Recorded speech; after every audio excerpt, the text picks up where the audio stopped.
La reconnaissance annoncée par Israël du Somaliland a servi de révélateur brutal. En quelques heures, la quasi-totalité de la communauté internationale a rappelé une règle intangible. L'intégrité territoriale des États est une ligne rouge absolue. Il ne se discute pas, ne se contourne pas, ne se négocie pas au gré des intérêts et des calculs politiques. Les condamnations ont été immédiates, fermes et sans équivoque. États de la région, organisations arabes, islamiques, africaines, européennes, tous ont parlé d'une seule voix. Reconnaître une entité séparatiste en violation du droit international, c'est fragiliser l'ordre mondial et ouvrir la porte au chaos. Même les États-Unis, souvent fantasmés comme un recours ultime par certains mouvements séparatistes, ont fermé la porte.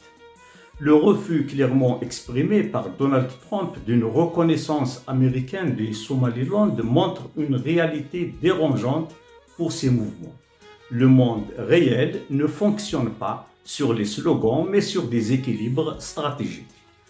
Ce message mondial n'est pas dirigé uniquement vers la corne de l'Afrique. Il vaut un avertissement général et le MAC est directement visé, qu'il le veuille ou non.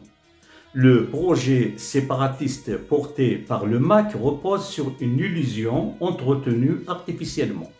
Illusion d'un soutien international, illusion d'une reconnaissance future, illusion d'un peuple acquis à une proclamation unilatérale. Or, aucune de ces conditions n'existe. La Kabylie n'a jamais été consultée, aucun mandat populaire n'a été donné, aucun référendum n'a eu lieu. Aucune mobilisation massive n'a exprimé une volonté d'indépendance. Ce projet a été proclamé par une poignée d'individus sans légitimité démocratique et sans ancrage réel sur le terrain. La communauté internationale le sait et le traite comme tel, par un silence politique lourd de sens. Ce n'est pas de l'ambiguïté, c'est un rejet total.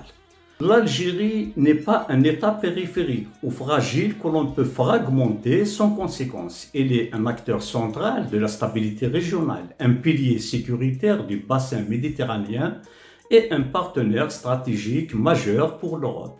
Toute tentative de la déstabiliser est perçue comme une menace directe contre la sécurité régionale et internationale. C'est précisément pour cette raison que le projet du MAC est condamné à l'échec. Non seulement parce qu'il est rejeté par la majorité des Kabyles, mais surtout parce qu'il est incompatible avec les intérêts fondamentaux de la communauté internationale. Le précédent du Somaliland est éclairant. Malgré des décennies de faits accomplis, malgré une administration locale et une relative stabilité, la reconnaissance internationale reste hors de portée. Si un tel cas échoue, alors une proclamation virtuelle sans territoire reconnu ni peuple mobilisé n'a strictement aucune chance. Le monde ne reconnaît pas les projets fondés sur la division, l'instabilité et la rupture unilatérale.